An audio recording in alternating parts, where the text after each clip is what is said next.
안녕하세요. 삶의 깊이를 더하는 지식과 지혜를 나누는 시간입니다. 오늘 여러분과 함께 나눌 이야기는 우리 존재의 가장 근본적인 질문, 바로 나는 누구이며 어디에서 왔는가에 대한 두 가지 서로 다른 대답에 관한 것입니다. 이야기를 시작하기에 앞서 잠시 여러분의 마음에 하나님의 은혜와 평강이 가득하기를 기도합니다. 이 시간이 여러분의 신앙의 깊이를 더하고 삶의 의미를 찾는 여정의 빛이 되기를 소망합니다.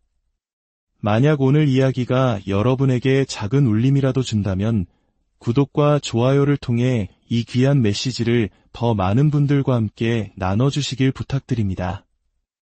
여러분의 작은 실천이 누군가에게는 큰 위로와 희망의 씨앗이 될 수 있습니다.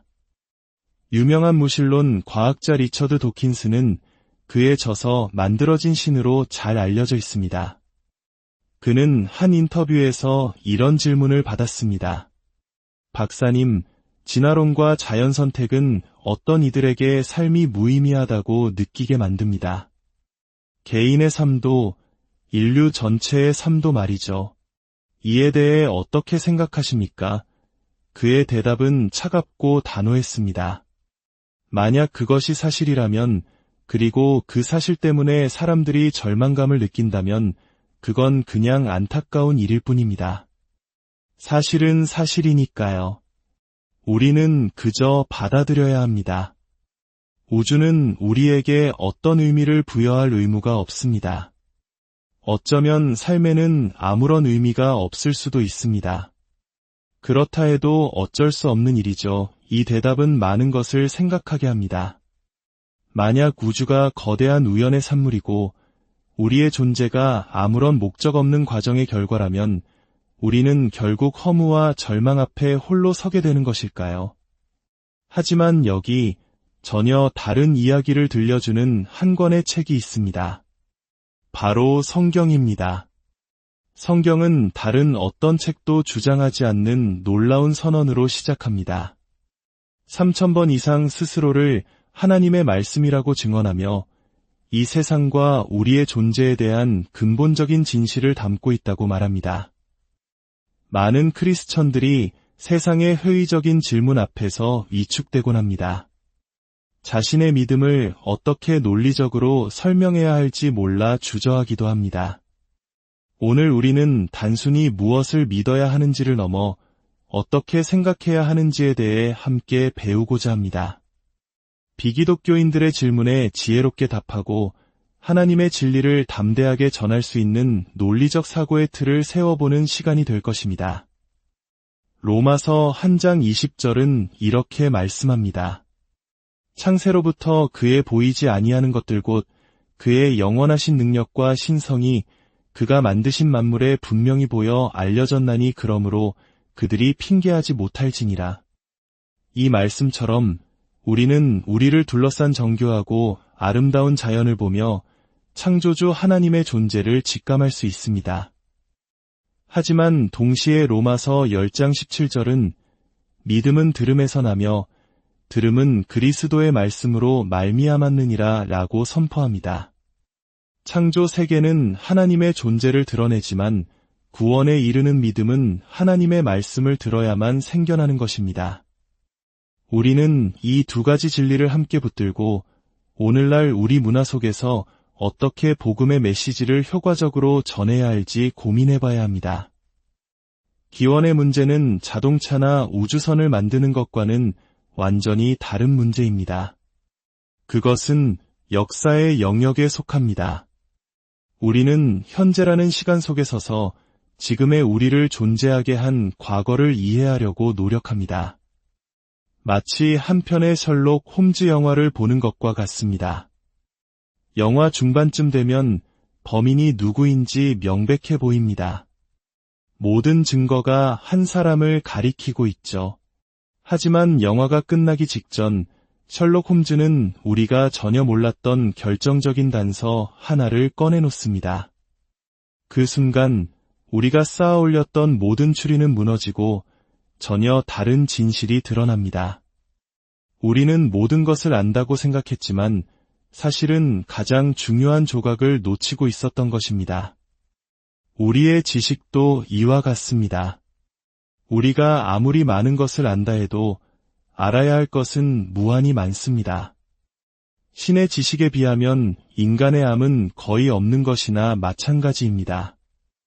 그렇다면 우리가 직접 보지 못했고 모든 것을 알지 못하는 과거에 대해 어떻게 확신을 가질 수 있을까요?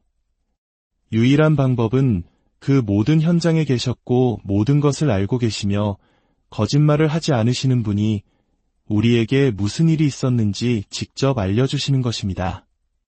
그리고 우리 손에는 바로 그분, 모든 것을 아시는 창조주 하나님의 말씀이라고 주장하는 책, 성경이 들려 있습니다.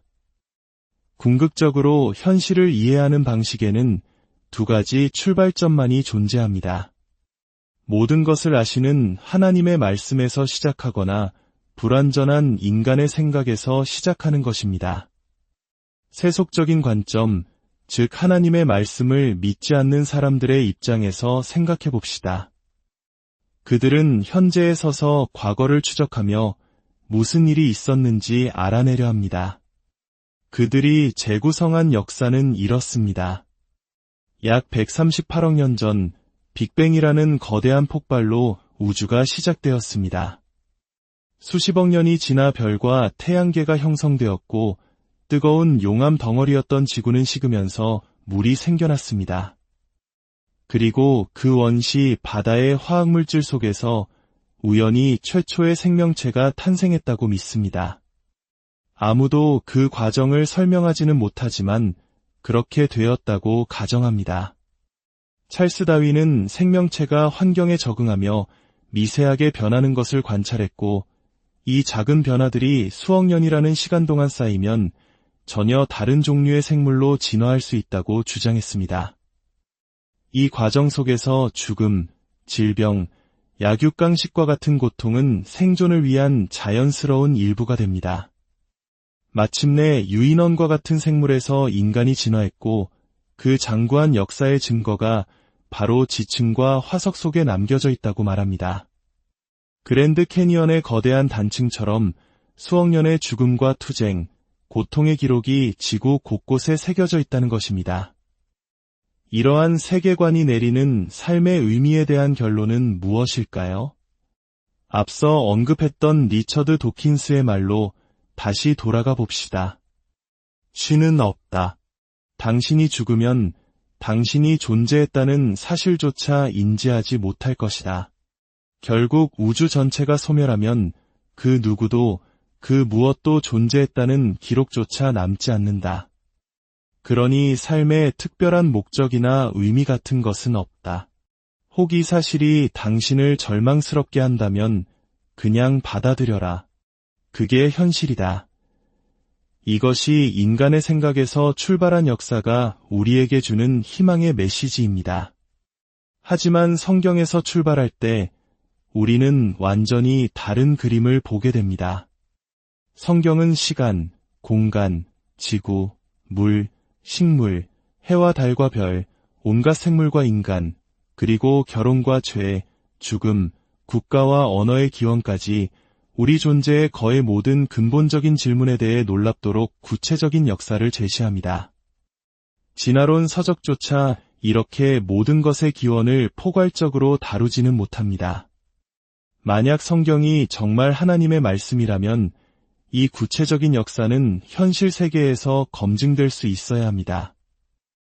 우리는 창세기부터 요한계시록까지 이어지는 성경의 핵심 역사를 7가지 시로 요약할 수 있습니다. 첫째는 창조입니다. 하나님께서 엿새 동안 세상을 말씀으로 창조하셨고 모든 생물을 그 종류대로 만드셨습니다. 그리고 흙으로 첫사람 아담을, 그의 갈빗대로 첫 여자 하와를 만드셨습니다. 이는 모든 인류가 한 남자와 한 여자로부터 시작되었음을 의미합니다. 놀랍게도 인간 게놈 프로젝트를 통해 현대과학은 인류가 생물학적으로 단 하나의 인종이라는 결론에 도달했습니다. 성경은 이미 수천 년 전에 이 사실을 말하고 있었습니다. 둘째는 타락입니다.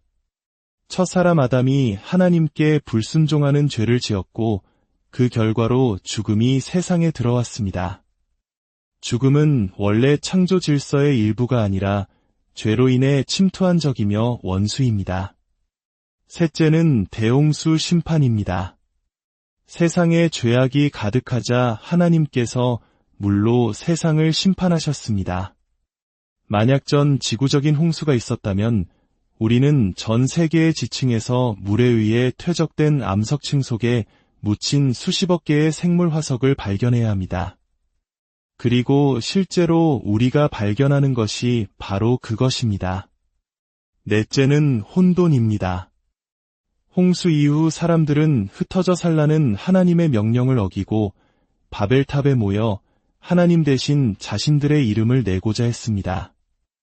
이에 하나님은 그들의 언어를 혼잡하게 하셨고 사람들은 언어별로 나뉘어 온 땅으로 흩어지게 되었습니다. 이것이 바로 오늘날 우리가 보는 다양한 민족과 문화의 기원입니다. 다섯째는 그리스도입니다. 하나님의 아들이신 예수님께서 인간의 역사 속으로 직접 들어오셨습니다. 그분은 아담의 후손, 즉 우리와 같은 사람이 되셨습니다. 여섯째는 십자가입니다. 죄 없으신 예수님께서 우리의 죄값을 치르기 위해 십자가에서 죽으시고 죽음을 이기고 부활하심으로 우리에게 구원의 선물을 주셨습니다. 죄로 인해 창조주와 단절되었던 우리가 다시 하나님께로 나아갈 길을 열어주신 것입니다. 마지막 일곱째는 완성입니다. 죄로 인해 신음하는 이 세상은 언젠가 끝나고 새 하늘과 새 땅이 도래할 것입니다. 모든 눈물과 고통이 사라지고 태초에 완벽했던 모습으로 회복될 것입니다. 보십시오. 빅뱅과 수십억 년의 역사, 그리고 아무런 의미 없는 존재라는 세속적 세계관과 하나님의 창조와 목적, 그리고 그리스도를 통한 구원과 영원한 희망을 말하는 성경적 세계관은 너무나도 다릅니다. 어떤 이들은 묻습니다. 어떻게 세상의 기원에 대해 이렇게 상반된 두 가지 주장이 존재할 수 있습니까? 여기서 우리는 아주 중요한 사실을 짚고 넘어가야 합니다. 창조론자이든 진화론자이든 기독교인이든 비기독교인이든 우리 모두는 같은 증거를 가지고 있습니다. 우리는 같은 화석을 발굴하고 같은 동물을 관찰하며 같은 암석 지층을 연구합니다. 우리는 모두 같은 현재의 세상 속에 살고 있습니다. 싸움은 사실이나 증거를 둘러싼 싸움이 아닙니다. 더 많은 증거를 가진 쪽이 이기는 게임이 아닙니다. 진짜 차이는 그 동일한 증거를 어떻게 해석하느냐에 있습니다. 그리고 그 해석은 각자가 가진 출발점, 즉 세계관에 따라 달라집니다. 우리는 모두 자신만의 세계관 안경을 쓰고 세상을 봅니다. 예를 들어 생명의 설계도인 DNA를 볼 때 성경적 세계관을 가진 사람은 그것이 정교한 언어 체계이자 정보 시스템이라는 사실에 주목합니다. 언어와 정보는 반드시 지성적인 존재로부터 비롯됩니다. 따라서 DNA는 태초에 하나님이 계셨다는 사실을 강력하게 증거한다고 해석합니다. 반면 세속적 세계관을 가진 사람은 이 복잡한 정보체계가 오랜 시간에 걸쳐 무작위적인 과정을 통해 우연히 생겨났다고 해석하려 노력합니다. 그들은 같은 DNA를 보면서도 태초에 수소 원자가 있었다고 말하는 셈입니다. 우리는 공룡 화석을 보며 서로 다른 이야기를 합니다. 한 고생물학자는 이렇게 말합니다. 이 공룡은 1억 년 전에 죽었습니다. 시체는 오랫동안 햇볕에 마르다가 국지적인 홍수로 강바닥에 묻혀 화석이 되었습니다. 하지만 다른 고생물학자는 성경이라는 출발점을 가지고 이렇게 말합니다. 이 공룡은 약 4300년 전 하나님께서 세상을 심판하신 노아의 홍수 때 죽었습니다. 시체는 다른 동물에게 뜯어먹히거나 썩기 전에 거대한 격변으로 밀려온 퇴적물에 순식간에 묻혔습니다. 보시다시피 그들은 똑같은 공룡뼈를 보고 있지만 자신들의 믿음의 틀 안에서 완전히 다른 역사를 이야기합니다. 그렇다면 과학이 성경이 틀렸다고 증명하지 않았나요? 라는 질문은 어떨까요? 우리는 성경 대 과학이라는 잘못된 구도에서 벗어나야 합니다.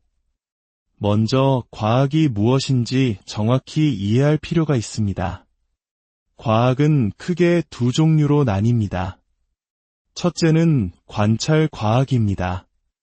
반복적인 실험과 관찰을 통해 지식을 얻는 과정입니다. 우리가 질병을 치료하는 신약을 개발하고 우주선을 만드는 것은 모두 이 관찰 과학 덕분입니다.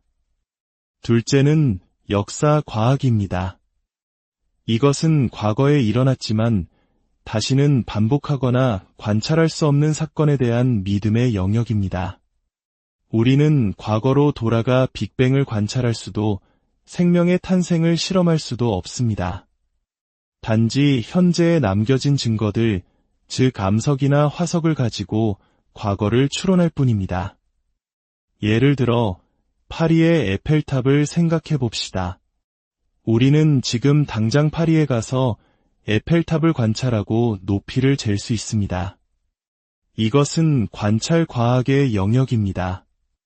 하지만 에펠탑이 정말 19세기에 구스타브 에펠에 의해 설계되었고 1889년 만국 박람회를 위해 지어졌다는 사실은 어떻게 알 수 있을까요? 그것은 우리가 직접 관찰할 수 없습니다.